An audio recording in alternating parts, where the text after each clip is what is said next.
حضرت معصب بن عمیر رضی اللہ تعالیٰ عنہ اسلام لانے سے پہلے بڑے ناز کے پلے ہوئے تھے اور مالدار لڑکوں میں تھے۔ ان کے باپ ان کے لیے 200 درہم کا جوڑا خرید کر پہناتے تھے۔ نو عمر تھے جب بہت زیادہ ناز و نعمت میں پرورش پاتے تھے۔ اسلام کے شروع ہی زمانے میں گھر والوں سے چھپ کر مسلمان ہو گئے اور اسی حالت میں رہتے تھے۔ کسی نے ان کے گھر والوں کو خبر کر دی، انہوں نے ان کو باندھ کر قید کر دیا۔ کچھ روز اسی حالت میں گزارے اور جب موقع ملا تو چھپ کر بھاگ گئے، اور جو لوگ حبشہ کی طرف ہجرت کر رہے تھے ان کے ساتھ ہجرت کر کے چلے گئے۔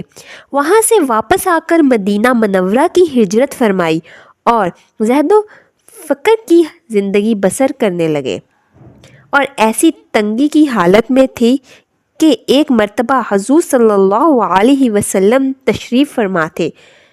حضرت معصب رضی اللہ تعالیٰ عنہ سامنے سے گزرے۔ ان کے پاس صرف ایک چادر تھی جو کئی جگہ سے پھٹی ہوئی تھی، اور ایک جگہ بجائے کپڑے کے چمڑے کا پیوند لگا ہوا تھا۔ حضور صلی اللہ علیہ وسلم ان کی اس حالت اور اس پہلی حالت کا تذکرہ فرماتے ہوئے آنکھوں میں آنسو بھر لائے۔